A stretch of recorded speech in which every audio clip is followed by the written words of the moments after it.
Okay, so we are ready to go. We got our live thumbs up. So my name is John Howe. I am the Executive Director of the Raptor Resource Project, and we are going to be here talking about the Decorah North Nest Eagles here today, and Amy Ries is here. I'll let her introduce herself. Hi everybody, I'm Amy Ries from the Raptor Resource Project, and thank you for joining us here today. We're very excited to talk to you. The first question we got was, if parents progress at vastly different places in a nest, would the parents continue to maintain the nest until all the eaglets have flown off?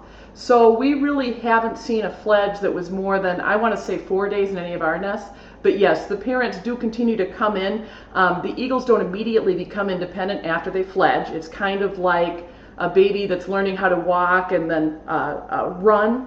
So they spend a lot of time taking care of them. Eventually the young become proficient hunters and flyers because while hunting and flying is instinctive, being good at it is learned, and then they'll disperse about mid-August or so. But the parents provide some level of care in the first few weeks. Okay, and I think I'll start with number 2 question here. When it was obvious that DN3 would not survive, was there any thought of rescuing him to raise in captivity for educational purposes? So we certainly have been monitoring DN3, continuously here through the time frame here and watching very closely. So looking back at the photos, I guess early photos, it didn't look like there was that much difference between DN1, 2, and 3. It did become obvious though as eagles start doing what they do, and that is there's some competition for food, and we saw some time periods where there wasn't a lot of food in the nest, that some eagle behaviors of my food first and rough activity with DN3 and DN2 being exhibited by DN1, that was going on. So we were looking at that, and here's the things that we would typically consider. We have a pair of eagles that really have been wild. We haven't had cameras up in this tree before, so we took very stringent precautions on this nest to make sure that we would not scare these eagles away, and that we would be able to see them after we put the cameras and the microphone up. So in this tree, the camera and microphones are actually about 18 feet away on a branch, and it was quite precarious to try to climb and get into that nest compared to some of the other nests where the nest is right on the main trunk and base of the tree. This one, actually, there's a big branch like a hand reaching out towards the sun, and the main trunk is quite a ways away. So not easy to get into the nest. As you can see, it's been raining. Bark gets wet, it's got lichens, and it gets slippery. You have to get up into the tree, you have to shoot a line up there, you have to do quite a bit of work just to get that up there. And even the thought of shooting a line up and hit with a crossbow or something like that and hitting one of the eaglets. So that's one consideration. The other is we don't want to impact these eagles. Some people asked, hey, we saw that other eagles were rescued. We had the Southwest Florida eagle cam get line around its ankle, and so we're out on a hillside like this, and we don't get cherry pickers out there with a boom out there. You can't do that. We're out in the middle of a woods on private property, and we also have consideration of the property owners there too. So it's not accessible like some of the other eagle cams that have been accessed to do work. So, and the other thing that we think about is we have some very talented people here that do work, and you're always taking a risk when somebody goes up and climbs. We've got people who are probably as expert as they get with Kike Arnold and Neil Reddig, and then people who have less experience climbing, Amy and Dave Kester, some of our board members, and then there's people like me who have even less that rely on Amy and others to help tell me what to do, right? So all those considerations go into that. And what would be the benefit? Okay, we would pull an eagle out of there that it's just like a child, really. You will be taking care of that eagle for the rest of its life. So there's financial considerations there. There are considerations of having somebody dedicated and accept the responsibility to do that. So think about that. Eagles live what? How long? 15, maybe. Oh boy, I don't know how long they live in So captivity. let's say they live but I'm thinking it's maybe even as long as 30 to 40 10, 15 years in captivity. That's a pretty big commitment. And I know we have SOAR and we have others that we work with that do that, but every choice you make like that has a significant impact on carrying through and following through with that. Otherwise, really, the effort would be for nothing if that eagle. Lastly, the other thing that we were thinking of is, we think that we knew what was going on. It's not guaranteed that if we would have tried to rescue DN3 that it wasn't something other than just not getting enough food, probably, but we can't be sure of that. So if it was something else and we miscalculated, we do that effort for nothing, and the eaglet would die anyway. So I don't know, anything else to add?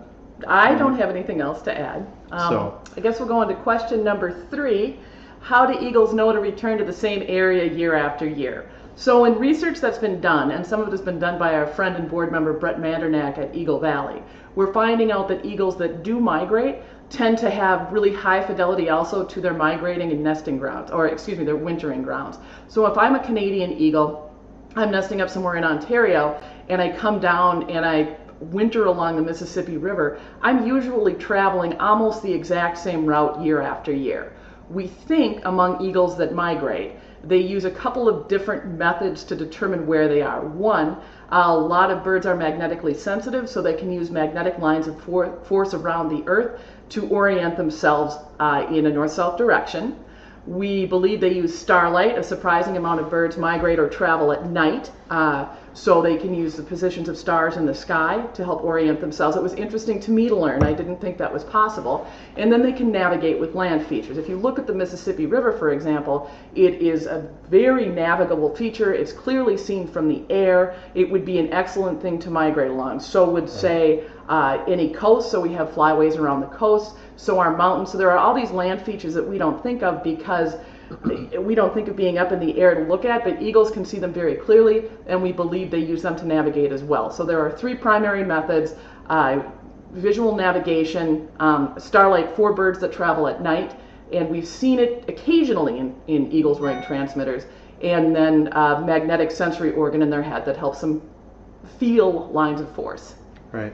And so with the studies with the transmitters that Brett Mandernack and Bob Anderson and Amy and others were doing, I believe it was the young eagles that were doing most of the migrating up into up northern reaches of Canada, up towards Hudson Bay and back down. But these parents, the Decorah eagles, once they are established and they are adult and they pick an area, they are not moving around that much. So we see the Decorah eagles down by the fish hatchery. We see them year round. We don't see them as much when we can go up legally and do things in the nest, and that's usually late July, August, September, and then once they start their courtship and nest building activities, then we cannot get close to them or interfere. So I guess it depends on the stage of their life also. If they are older and they're established, they're going to be in their home area year-round unless a major event would happen to cause them to leave. But when they're younger, they are moving around, and we've found that they go quite far, and they return right back to Iowa. Bob was tracking eagles with that had radio transmitters on them. So it's a good question. Thank you. So let's see, number 4. Is there a particular reason why you chose not to ban these birds? I guess the adults here that we're looking at Decorah North, this is the first year that we've really even watched these eagles, so we've not even had an opportunity to do that for them. For adult birds and young birds, they have to be trapped, so you have to lure them in with food or something and then trap them and go through that whole process. So a lot of thought has to go into doing that. It's something that is done by experienced, trained, permitted master banders and eagle handlers, raptor handlers. So and Brett and Bob and Neil and Dave Kester probably fit that category and they're all board members that are part of Raptor Resource Project, maybe also Laura Johnson also. So the Decorah North Eagles, this is the first year that we've watched them. We never have had an opportunity to band them. I don't believe that we have any intention of doing that. But the easier thing that we have done in the past with some of the Decorah fish hatchery eagles is to ban the fledglings, the subadults, and then track them. That has been done. Actually, did they get banded? Yeah, they did. They were transmitted. So what happened is, Brett doesn't like to put the transmitters on until they're about 3 weeks old, or 3 weeks, excuse me, after they've been on the wing for about 3 weeks. So at the time we put the transmitters on, we also went ahead and put bands on them. And, like John said, we don't know if we'll be doing that this year or not. Right. If we are, we'll let people know. Right. And as far as other nests, I know we've got partners out, Seneca Nation of Indians and others, and I know that after the feathers come through, they before fledging, they will go up and do banding in nests. It is a permitted activity. It's usually part of a monitoring program, and we really don't have a banding monitoring program established for the eagles in the Decorah area. So we probably, unless it takes work, and we're doing other things. We're getting ready to go out and do Bob Anderson's life passion work, and that was the reintroduction of peregrine falcons to the Mississippi River Flyway. And Amy and Dave Kester are preparing to go out, and we'll be doing banding activities. So we're pretty busy on that right now. So, okay. Is it possible that some eaglets could sustain traumatic brain injury in the nest from aggressive siblings, which in turn may affect their lives down the, I need to scroll down here, down the road, such as not being as skilled a hunter and provider for their own offspring? That's a pretty good detailed question. I'm just going to say, honestly, we don't know that. In the eaglets that we've worked with and the nests that we've seen, we only had 1 year where we thought there was possibly a developmental delay. That was 2014 in the Decorah Eagle's nest, when first of all the eggs were laid in extreme cold, and then we saw sort of a black fly hammer was what Right. Bob called it. Right. And he felt that possibly one of those two things or both of them had caused some delay in the eaglets because, well, they fledged in the time frame of eagles fledging. So it seems to me they fledged around 75 days, which is usually fine for fledging. They experienced significant trouble when they fledged something we hadn't seen before. So I don't know about long-lasting effects, and I don't know about brain injury. Physical development could suffer as a result. Yes. We don't have the experience or research to really tell much detail about something like that. Nor have we seen that kind of aggressive behavior. We have not seen it with the original Decorah eagle nest, significant aggressive siblicide type behavior. This is the first time that we've seen it, and I guess so we really don't have a history to be able to tell much more about that. So, okay, number 6. Do you think Little Bit suffered from lack of TLC, food, warmth, and injury from number 1? It was definitely evident that there was less food delivered to when we call them DN3. We typically don't put names on eagles, but I know this is the Explore audience, so we can refer to it. DN3 is a little bit. So a couple things there. We have the behavior that was learned, and this is the eagle thing. It's for survival. Think about it. The eaglet that is largest, that's oldest, that if you literally the pecking order, if they show and exhibit that behavior to demand food first, what that's going to express in nature is that at least in hard food times that one of the eagles is going to get all the food. That would be the extreme. So if hunting and gathering for food was very scarce and not very successful, at least one of those eaglets is going to survive. So I think the aggressive eagle, and it's probably is usually the older one, the first hatch is probably going to be the one that would survive. So that's something that has been bred into eagles and their behavior for centuries. So we know that that is there. So that's one thing. You could see the behavior of DN3 and DN2 from the aggressive behavior of DN1, and it was conditioned, I believe. It was a habit response, a conditioned response is when mom, dad comes in with food and I want to go partake in that, I am going to get pecked at by DN1. And you could see that both of them, after that time period, the conditioning that they went through, they would stand back. They would maybe try, and then there would be a lunge at them, and then they would stand down, and they would stand back until, I guess, until DN1 would get a full crop, and then we would hope that DN3 would get filled, and DN2 would get filled, and then be go into a food coma, if you want to call it that, or that's a fine term. or topple over because they were too top heavy,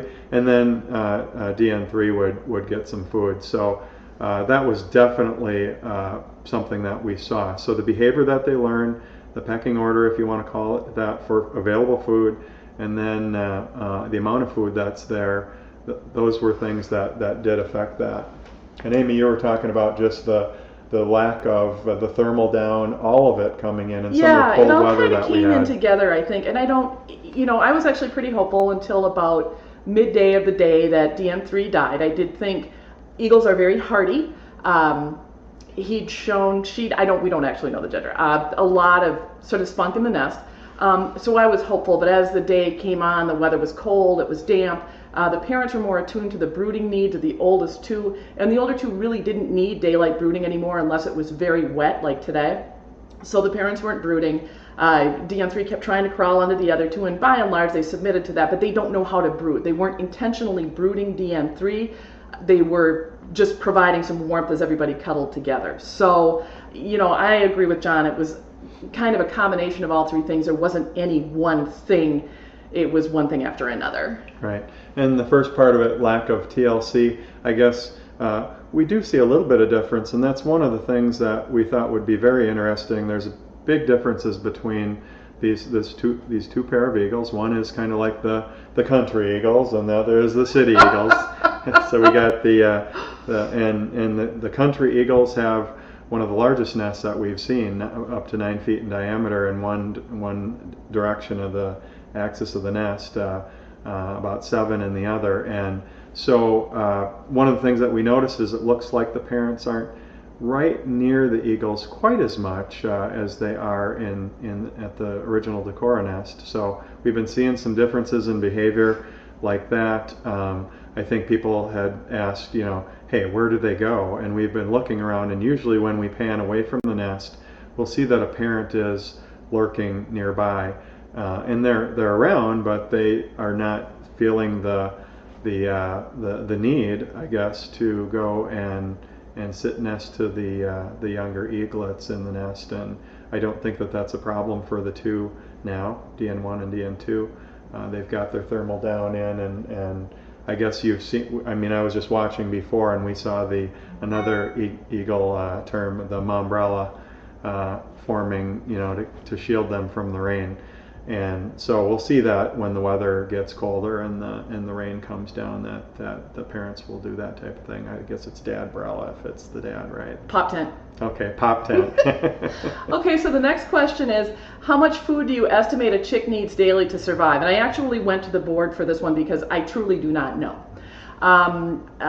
Laura Johnson suggested that probably 3 days would be fine, possibly as long as 4 days. Ideally, what we say about birds of prey is they consume 10% of their own body weight every day, and that's great. That's probably what they do, but they don't do that every single day. They're wild animals. Sometimes they get more. It's one of the reasons they have a crop. It's kind of like a built-in refrigerator, so they can store food. Sometimes they get less, and it is okay if they get less. So the best answer that I can give you on that would be probably 3 to 4 days. And we did see again, the 3, although it was submitting and eventually really not trying to eat, it was initially being fed quite well. So while I think hunger is probably, or starvation is probably part of the picture, again, it's just a part. Yeah. And one thing we didn't mention about what DN3 went through, I guess, we did see that it was huddling in with the other 2, and the other 2 are quite a bit larger. And during sleeping or whatever, you know, the weight of the other eaglet, the larger eaglet on top of DN3 could have been a factor too. Just, you know, a little bit of weight on and not as easy to breathe, if you want to call it suffocation or whatever. That could have had something to do with part of the equation there too. So. And the next question, what do you do with the eagle data or information that you have collected? So I guess one thing that I think is really neat that's out there for anyone is that the video is out there for pretty much anybody who would want to take a look at this, right?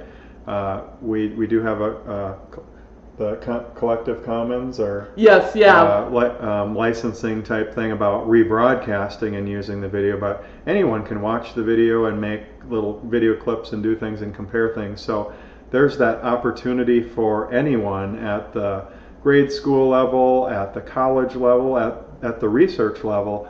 We're collecting data, video, audio, that it's just not out there in the form 24/7 like has been collected with these bird cams. So the neat thing is that's out there for people to use. That type of data is there, and I guess your imagination, it's up to you. If you're interested in raptors and you wanted to do a research project or something like that, all this data is available. And comparison between nests, we've got different eagle nests now after the huge popularity of the original Decorah eagle broadcasted cam. There's a lot of eagle nests out there, different parts of the country. So there's that option to look at, you know, how are the ones in Florida or California different? They've got much warmer temperatures. They don't have the snow factor. They don't have the cold factor. And we see that with Fort St. Vrain. We lost a whole clutch of eaglets this year just because of cold weather. So geography has a huge thing to do with it too. Yeah, and personally I would like to develop, now, you know, it's kind of funny because it's like, hey, we've been watching eagles and we've had all this data forever, but really it's only been since 2011. And in 2011, as far as I know, there were basically 2 cams. There was us and there was Norfolk. If there were more, I'm not aware of it. Now we have this huge, massive collection of cams. So I would like to develop some metrics actually, and online observation tool where people could share just some really key data about the nests they're watching. As far as the transmitter data, that actually was a project, a multi-year longitudinal study being done by Brett Mandernack. We think it is the longest multi-year study of eagles in the wild that's ever been conducted, and that data is, he reports that personally in papers that are written in research journals and then released, usually through research journals, although he also does some public speaking on it as well. So, and I know on our website you can see the travels of the fledged eagles that did get transmitters, and so we do have some of that data. And the longest set was from D1. D1 was incredible. She fledged in August of 2011. She spent in her first summer, she went kind of up around Duluth, Minnesota, and a little west. But the year after that, it was either 2 or 3 years that we tracked her, she went to Polar Bear Park on Hudson's Bay in Ontario. It's an incredible journey. I believe at her greatest point she was 930 miles from her natal nest. And then every winter she would come back down to Northeast Iowa. We never saw her directly at the nest, but she was certainly in the area, and she would kind of travel between Decorah and Rochester and run loops. So that's some ways that we share data, and I would really like to think about some more, because this is an incredible, valuable thing to have all these people out watching and comparing nests. The next question, do other birds use the eagle's nest when they leave? So in some nests, yes, if the parents leave. neither the Decorah North Eagles or the Decorah Eagles ever leave. However, we do see birds using their nests while they're there. Right. We were watching little sparrows. I know you guys have seen that too, right? They come and they take grass out of the nest. They're very, very bold and north. I was kind of surprised by that, although the nest is so big, maybe it's not as much of a factor. Yeah. And then we've also had little birds nesting in sort of the undercarriage of the nest. So a nest is kind of like a coral reef. It doesn't just serve the eagles, it serves a number of other animals as well. Right. And before eggs were laid, all the way through October, November, Mom and Dad are building nest. And one of the things that I think is really neat for Decorah, the main Decorah nest, there was more nest building activity that went on there. Yeah. And Amy put together a time lapse of the nest building process, which is really neat to watch. But during that time where the nest building was happening, I think at both of these nests, they're in corn country. So you see a lot of corn husks, and you see a cob of corn with husk, and then there might be a couple little pieces of corn kernel there. But we've got, in both nests, I think we've got mice families that are living in the nest, and they show up at night, and every once in a while you'll see mom or dad. Well, it's usually mom at night, right? So you'll see a big wing flop, trying to, so they can hear the mice, and I'm not sure. On some of the nights where the moon is out and there's some light pollution, that there's some security lights that are on in the Decorah fish hatchery area, but there's much less light available at night at the Decorah North nest. So their ability to see is probably more hearing that there's something there and flopping or whatever with wing slap or whatever to try to get the mice out of there. So we did have owls shop around at the Decorah nest, but they never did actually take it over. Right. And we were wondering about that, if that would happen or could happen in past years too. So which number are we on here? Number 10. Could great horned owls take a juvenile bald eagle who had just fledged, as is being questioned on the Southwest Florida Eagle Cam? Someone saw the owl swoop in and knock the juvie from its perch during the night. So, we know that great horned owls will predate fledgling falcons. I guess I don't have experience watching them do that with eagles. I don't think it can be ruled out. It would definitely have to be knocked off its perch because, of course, they're not flying around at the same time of the day. But I can't rule that out. Yeah. So, like I said, we know that historically that was it was a concern in the days of the falcon releases when they're being brought back, and not quite sure about great horned owls and eagles. Okay. Have you ever seen an eaglet as dominant as DNN1? Well, we haven't. I think we mentioned that before, that we haven't seen it at the original Decorah eagle nest. And one thing I should mention about that nest, if you don't know that much about it, it is probably one of the most selectively picked eagle nests, I think, that any eagle would ever pick. And if you were if you're an eagle and you're out shopping for a home, I don't think you could find a better place to set up your nest than right next to a fish hatchery, DNR fish hatchery. So there's usually not a thought of any lack of food in the area. It's easy pickings. There's other, there's rabbits, there's squirrels, there's other things that are near parks and things. So that's one thing that is quite a bit different between the Decorah North nest and the original Decorah eagle nest. Back to the question. The root cause of problems in this nest appears to be a lack of consistent food supply. How large is the creek we can see, and is there a larger river nearby? The creek you can see is actually a pretty decent trout stream. I've gone back and forth on this issue personally because we also watch a nest in Fort St. Vrain at the XL Energy Fort St. Vrain Power Plant, Platteville, Colorado, right next to the Platte River. There's a prairie dog colony just right downstream from them. There's a river that's full of fish. At Decorah North, we have a river that's full of fish, and it's a fairly wild area with deeply folded hills, but also open land where there's a lot of room for hunting. So I've gone back and forth about food availability because it doesn't seem to me like there should be an issue, and we've certainly seen them bring food into the nest. Right, we've seen muskrats, we've seen some, I think we've seen squirrel at Decorah North, and probably all the different and placenta. Yeah, and we've seen, you've seen cattle there, and we're around cattle farming areas and some row crop production of corn and other crops around there too. So the normal things that would be there. There's raccoons. There you can hear coyotes at night, although they're probably not something that, unless there were remains. Eagles are scavengers, so if there were pieces or remains of larger mammals or other animals like that, they could probably bring that up into the nest. Yeah, absolutely, absolutely. So that we think that could be an influencing factor that maybe influence the magnitude of the pecking order or the siblicide, whatever you want to call that. It could have been the magnitude of that. So I don't believe that there's a larger river nearby, but the creek or small river really is well supplied with fish. Next question, is the sex only determined by appearance or gestures? Gesture. Oh, it is gestures. I'm sorry. Yeah, gestures. I guess the big thing is size, right, Amy? Yeah. So females are larger than males. Yeah.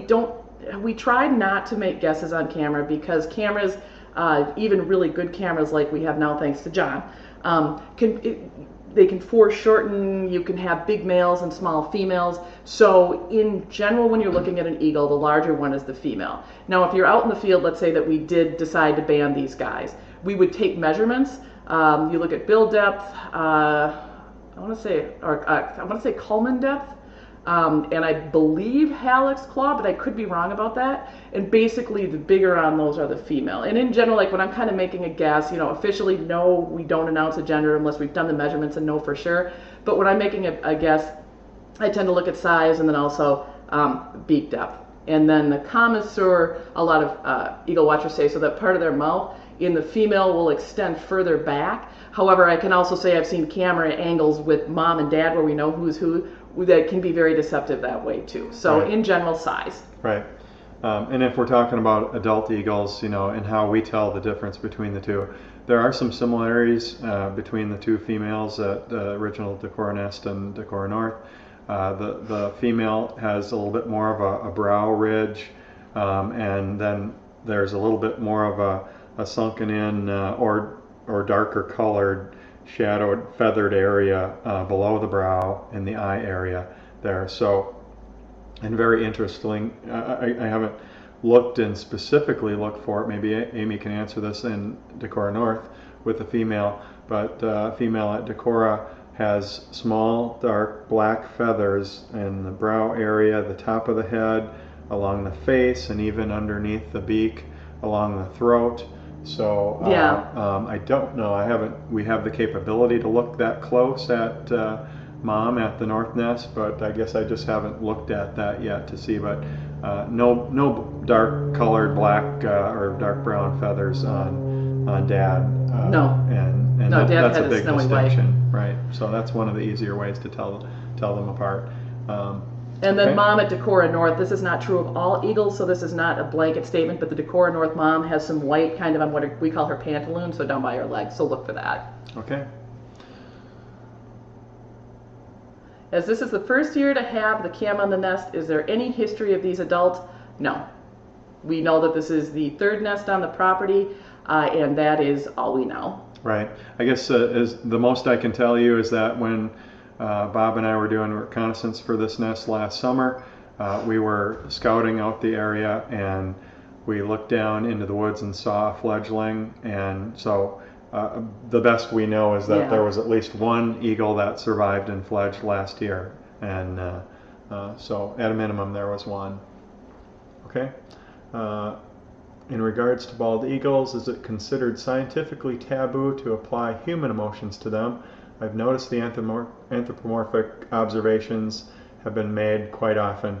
I guess we know, and people done a lot of studies about animals and what they do know and what they don't know and what they can do. I always look at it as mostly it's inbred behavior, it's instinct, it's what and it seems amazing what they can do. Just like we know that that birds of prey can travel to different continents and then come right back to the same area almost the same exact day each year, even with some of the changes in climate that are happening that we're seeing over the last decade or so. It seems like they still show up at the same time of year, and they've got that ability to geographically locate and hone in where they're going. So many aspects of what they do are amazing. We can't understand it.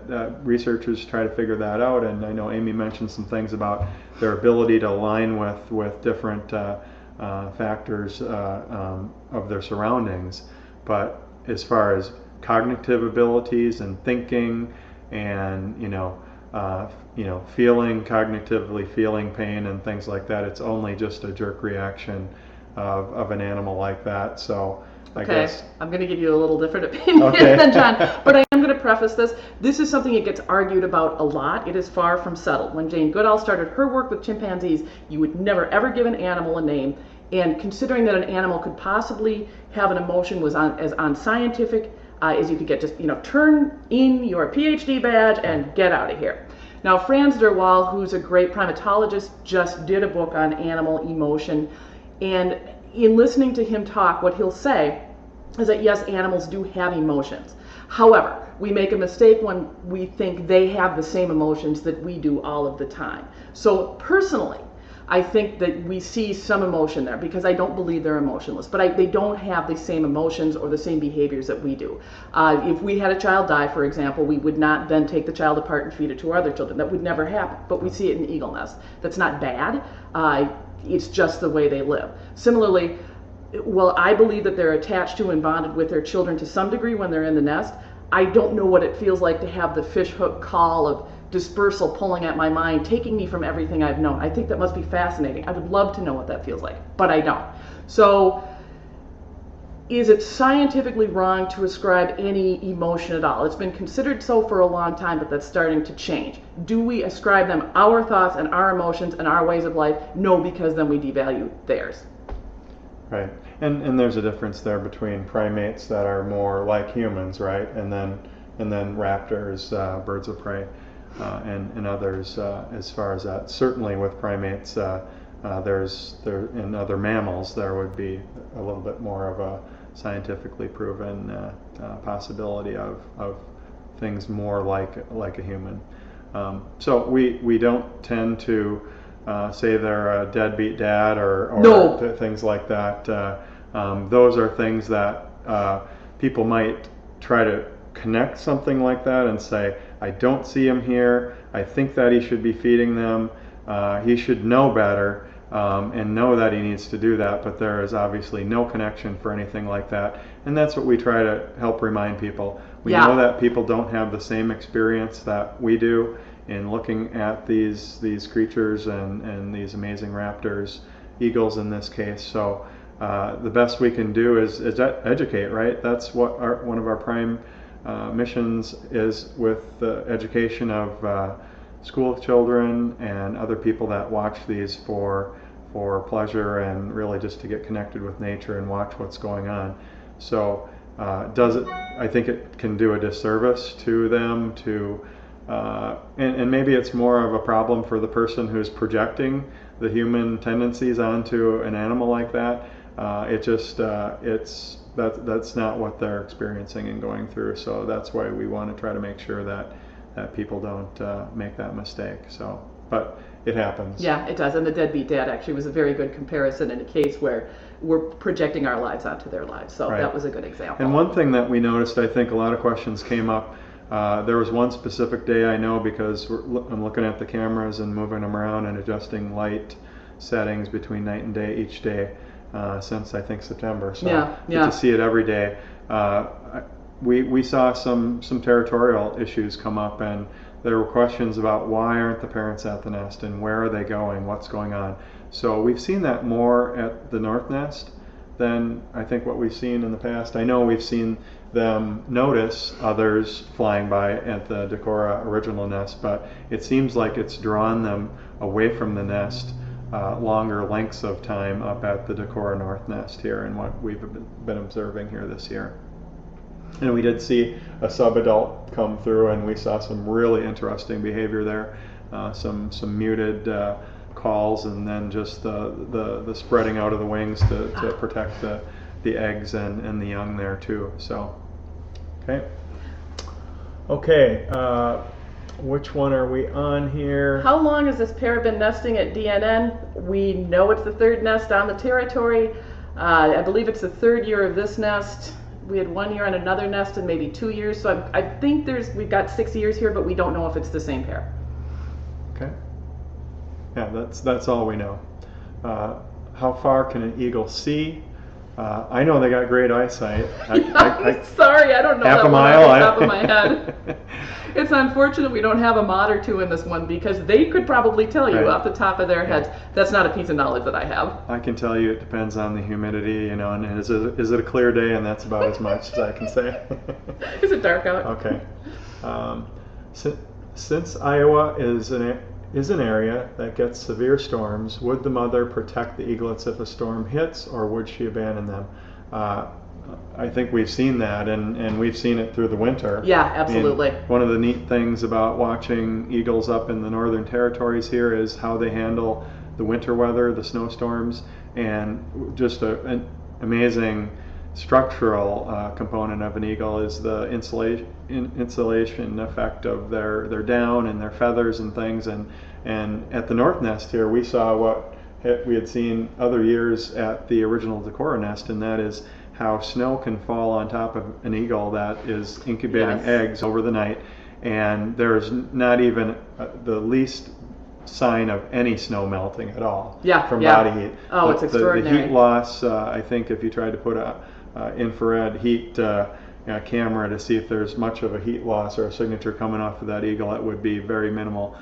So that's one neat thing up here with the snow is you see this big nest and a pile of snow with inches of snow on top of that eagle and what might be looking like a little lump of a head. Yeah. And then all of a sudden in the morning when mom or it would be mom typically would get up, it's just this get up, spread the wings, shed the snow. It just kind of slides off the feathers, which have a layer coating of oil on them, and then get up and shake, and most of that snow that was on top of her and the eaglets or the eggs is gone. So as far as rain, I guess we see the protection, right? Yeah. The mombrella. Yeah, there are some documented cases of eagles leaving nests after people have intruded on them. Some, because there are also, of course, cases where they come right back. But I can't, off the top of my head, think about a case where eagles just abandoned a nest because of storms or weather or cold or lightning or anything like that. I can say that we've heard from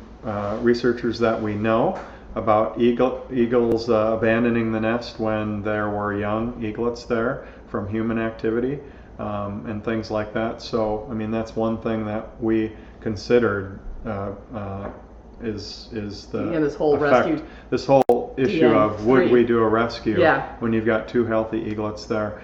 There would have to be a very high hurdle of a good reason to put at jeopardy the two healthy eaglets there and possibly force the adults away from the nest because of human intervention.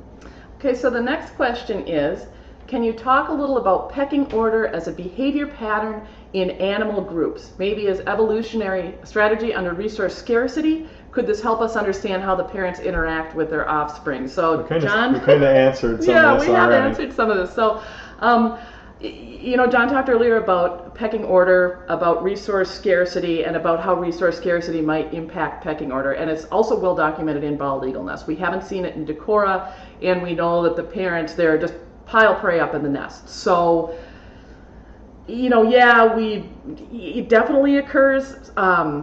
It's believed to be an evolutionary strategy. In times of scarcity, the youngest and presumably weakest eaglet then would die, leaving more food for the other two. And I do believe it helps us understand the behavior. Right. And what we've seen is whichever eaglet is closest to the parent is the one that's going to get fed. So that standing aside because of that behavior, that learned behavior from the cause and effect of being pecked at and being tumbled around or whatever. Yeah. We saw that very, very clearly. We saw that behavior being exhibited after repeated attempts. Yeah, at that. absolutely.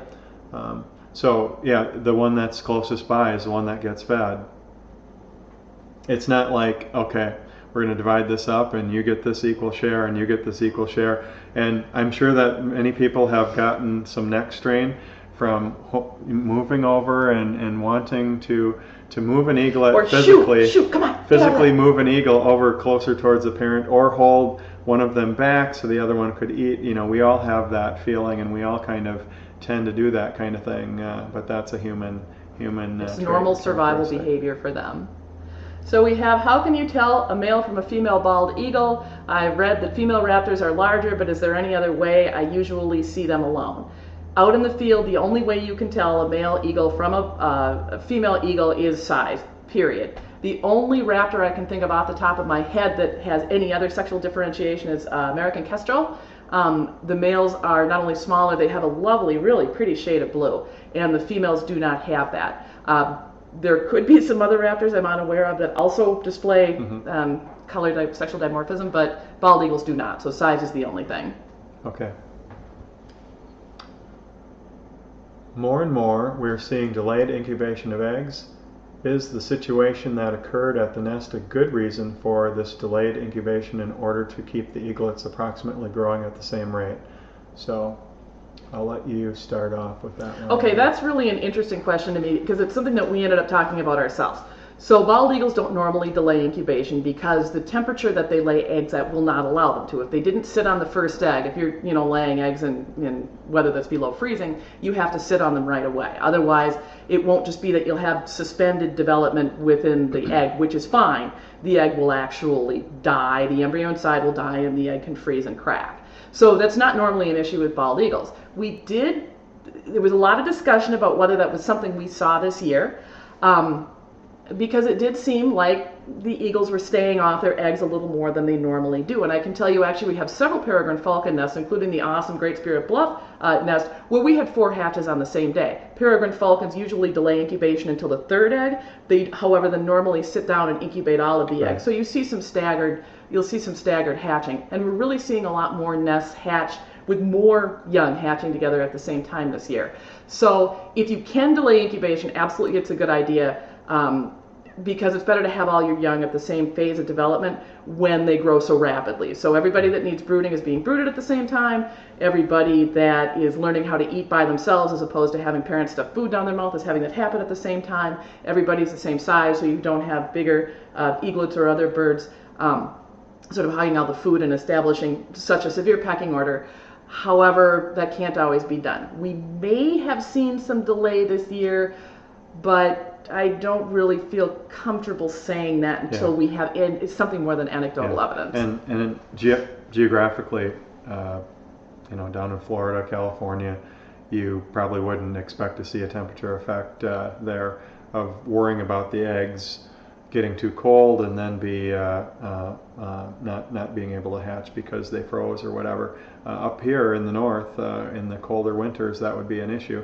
Although this year, I think one of the things that we commented on was that we did have a pretty mild winter, and some of the temperatures when eggs were laid were quite warm. We were even up into the 70s, I think, one time when they were on the eggs. So this is the mildest year since 2012, and 13 and 14 was so insanely cold. So this has actually been kind of nice that way.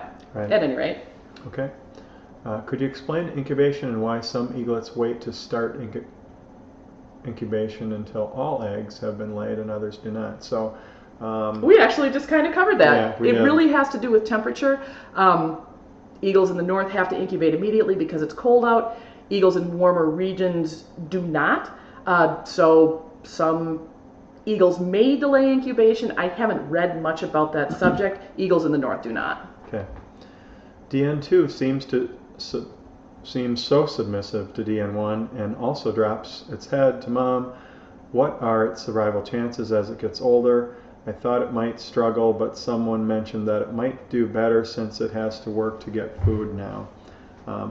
I've been busy. I've watched just a little bit in the last couple days now after DN1. Yeah. And I haven't seen as much of that behavior, but I haven't seen as many feeding events here Yeah, either. yeah. So. I would guess that DN2 will survive. They're very close in size. They're very close in development. They're doing the same kinds of things, and they have the same kinds of needs. So I think there's an excellent chance for DN2 to survive. I would be very, very surprised if DN2 did not. At this age. And I think that we've talked or heard that, as age progresses for the eaglet, the chances for the siblicide and dying from something like that are less. One of the things I'm interested to see personally is if we have kind of a decrease in sort of this dominant submissive behavior as they get older, because in Decorah that did tend to drop off. So I'll be very curious to see if it drops off here. This is a more aggressive nest in general, so maybe it won't. Yeah, right. Okay, let's see, things did move here. Owl eggs and emu eggs.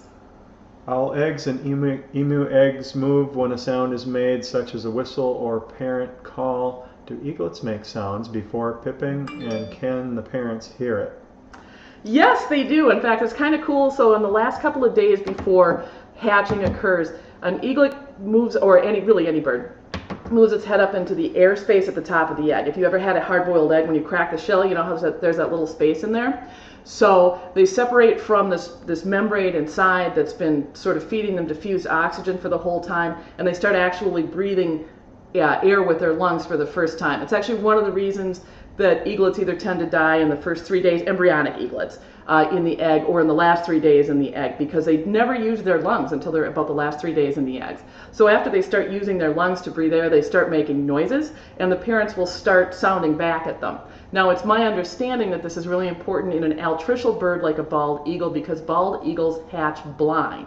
So part of the way they know that it's their parents in the nest and not something else in the first few days of life, when they're either blind or not seeing very well at all, is the parents have been talking to the eaglets, and the eaglets recognize their parents' voices when they come into the nest.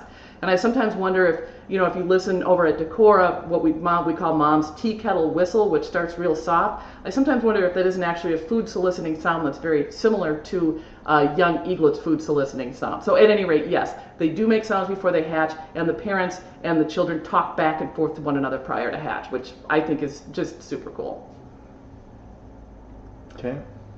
Is it possible that the mother eagle chose not to feed DNN3 because of the lack of food availability, or did she detect something unknown to us, such as a physical deformity or lack of development? John, what's your thoughts? I guess what a just straight observation is, it's been whoever's been closest seems to be the one who gets fed. So I guess that would relate back to I don't think it's much choosing. We did see some cases where both mom and dad were feeding at the same time, so there's a higher probability that there might be distributed and food being distributed at the same time if both parents are there with food at the same time. I guess most of what I've observed is whichever one is closest and whichever one is reaching up closest to where the food is, I guess the other interesting thing with the new cams that we noticed this year, it's a little bit off topic, is to see how eagles will place the food by their tongue, very carefully placing and releasing that food with their tongue. Pushing it in, it was very cool to see. We've been seeing that kind of detail. But, we can't really know if there was a physical deformity. My own guess, and this is a guess, when the few times we were able to isolate DN3 and then compare DN3 with the Decorah eagles at a similar age, right up until the end, the physical development looked pretty normal to me, and it did sort of in that first, roughly 5-7 day period, because they really started to pull apart in growth on about May 2nd. But the two older eagles were entering their steepest phase of growth. You have to understand that a bald eagle attains most of its weight and structural features in the first 40 days of life in the nest, and really most of that happens in the first 30 days of life. So they went into their really steep growth curve, and DN3 just got left behind. It's normal, though. That's not necessarily a physical deformity or a developmental issue. Is there anything bald eagles don't like to eat? The stuff that they don't eat. Okay. They eat fish. They eat birds. They eat mammals. They eat live. They eat dead. I've never seen an eagle bring a snake into the nest, but I assume they would. We saw fawn deer parts. So we saw fawn venison, deer parts. Yep. They'll eat venison. They'll eat. They eat placenta. Yep. And I think we've seen a difference in behavior of geographic location of eagles, probably because just of animal raising activities in the Midwest, and just putting animals out that die.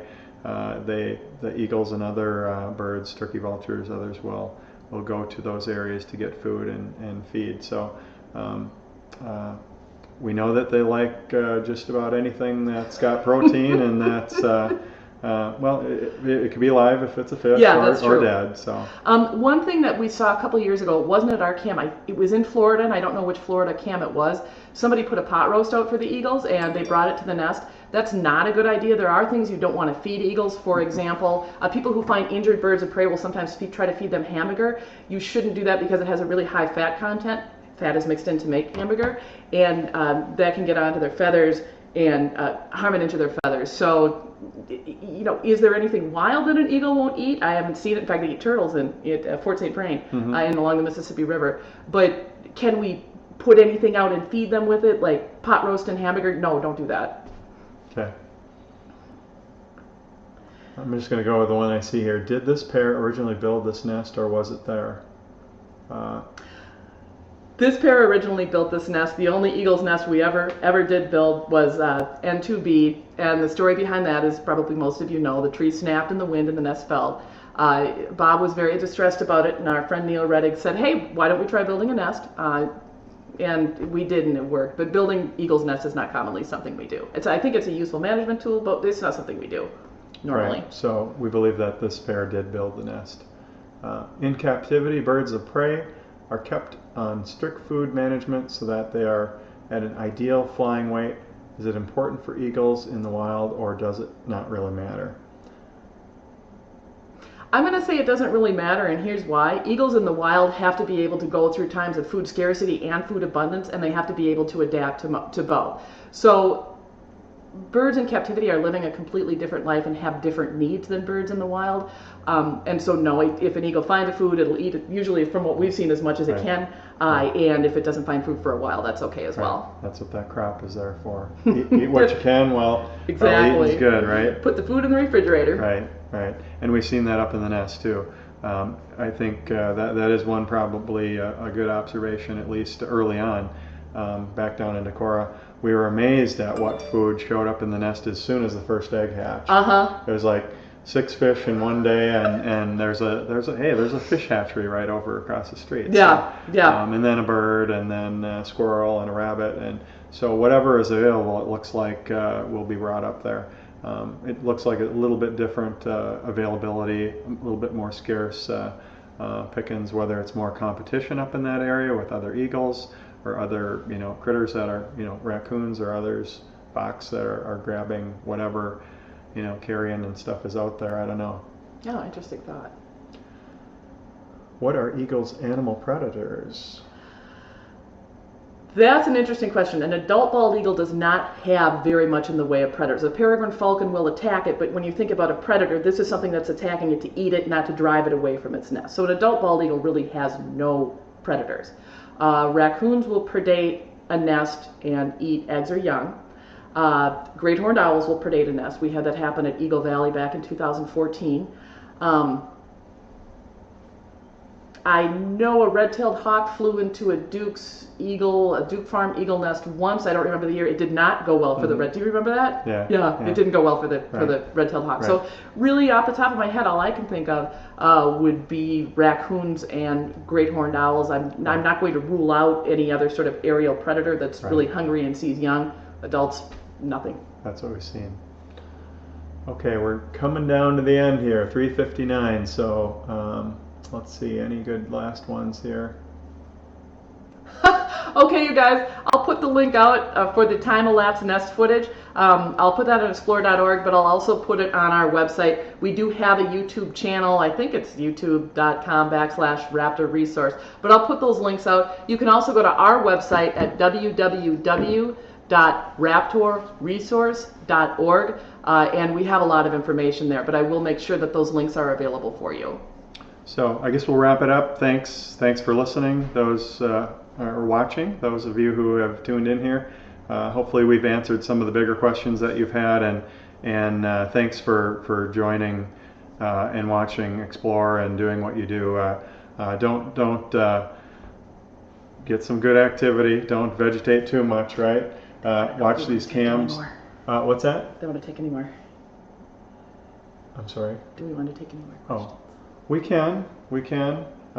But I guess let me say this before then. I think what our biggest mission here, and I think we have overlap with Explore, and that is to get people connected with nature. And that's one hard thing is people who don't have the option to observe and get out in nature and maybe live a life out in the country and see and experience some of this stuff. People have grown up in the city.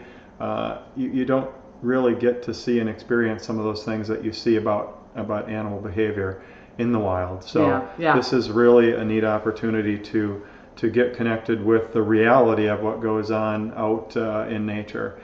So that's another thing that we are really trying to stay close to our mission, and that is to keep this a wild cam, and there's research there. There's research opportunities, and we are very happy to be collaborating in this project with Explore, and it helps us reach more people, and that's classroom kids all the way through from grade school, kindergarten, all the way up through high school, and college kids, and then a lot of people in hospitals and nursing homes that really can't get out and enjoy this stuff. Really helps them connect with nature, and just the sounds of a spring peeper and listening to the coyotes at absolutely. night and it's things magnificent. like that. It's hard to not listen to that once you get used to starting to listen to it. So I'll tell you what, we'll take 3 more questions, and we would certainly be available to do this again sometime. So right. Okay, so we have, how long does it take to build a nest, and how long did the nest last? In 2012, the Decorah eagles decided they were done with N1. We don't know why. Some eagles do build multiple nests, and they decided to build N2. So they began in October. They hatched young for the first year in 2013. So October, November, December, January, February. So 5 months. They can build their nest very quickly. The nest will last, as far as we can tell, unless the tree splits or the eagles abandon the nest, as long as the eagles continue to work on it. So they're constantly replenishing the nest with grass and sticks and so on and so forth. Some nests last a very long time. The largest bald eagle nest ever was 9 feet wide and 20 feet deep. It weighed over 2 tons. That took a long time to build. But sometimes eagles also abandon their nest very quickly, and we don't really know why. So, at least part of the nest that we put up there as a starter nest, we saw about a growth in just a couple months. We saw additional 3 feet in diameter, added at least 1.5 feet on both sides, and almost 3 feet to probably 3 feet in vertical height, just in a 2-month period. So they can build pretty fast, and you guys have seen the stick delivery and fighting and placement. Just it's really funny behavior. We've seen one hook the other one with a Y-shaped branch, and them doing tug of war. And Bob always believed that, at least in Decorah, that the male would always have to reposition every stick, but I don't know, that the female brought in. Okay, so the second question we got, does DN1 seem advanced for its age? We could see it trying to self-feed, picking up loose bits of food and eating them, and also appearing to try to feed on DN3 the night before DN3 died.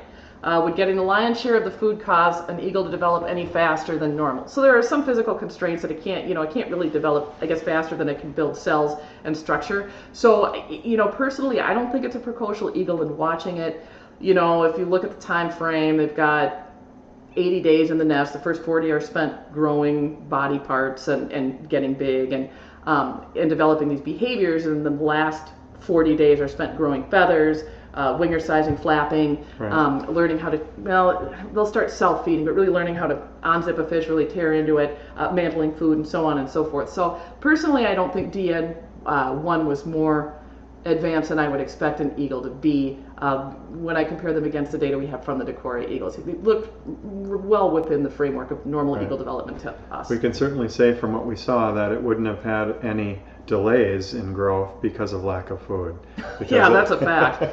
It was getting, we saw a very full crop most of the time, and as Amy mentioned before, that is stored, and it can be eaten and used after, that's what the crop is there for, is to store food for future digestion and use. So a lack of food or anything that really takes energy away from growth can delay growth, but a surplus of food, because they can only build body as fast as they can build body, I don't think is going to make a tremendous difference. Yeah. Maybe it'll sleep more. And then the last question, the male parent doesn't seem to be as proficient of a hunter as mom, and he eats food that mom might plan for eaglets. Is this normal? Again, different nests, and it seems odd to talk about because, once again, these are wild animals, so we think, well, hey, they have a suite of behaviors that's not all that dissimilar from nest to nest. But in fact, we do see different behaviors at nests. Right. We see different behaviors in Decorah. The 1 year we watched Eagle Valley, at Decorah North Nest, and at Fort St. Vrain, and then you guys watch a lot more nests. So you know that behavior varies from nest to nest. Personally, I think Dad has done a good job providing food and care.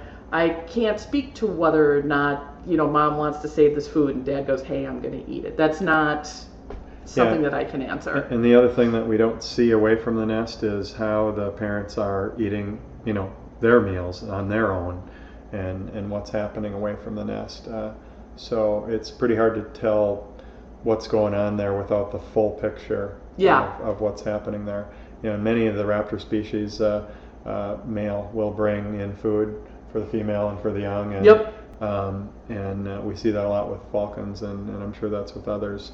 So there are some interesting behaviors of what is done with food delivery. Yeah, and it does seem like a lot of time in the falcon nest, the male will have some of the food before he brings it over because it's simply, it's going to go away. It goes to be pre-prepared, defeathered, and there's usually, it's missing other parts like a head or whatever. Yeah, exactly. Before it's brought up to the nest. So there's some level of preparation that goes on there with falcons, but I'm not sure how much of that happens with eagles. Yeah, or even if there's some food transfer going on off the nest that we didn't see because, Dad did bring something in and handed it over to Mom where we can't see it, because we know that goes on too. So that's not a question that I can answer as far as Dad's proficiency as a hunter, but I don't think his behavior was unusual. So, okay, there's your 3 questions. So. Thank you for chatting with us. It's been just a lot of fun. Thank you. Have a great day. Keep watching, and we'll do our best to keep answering questions.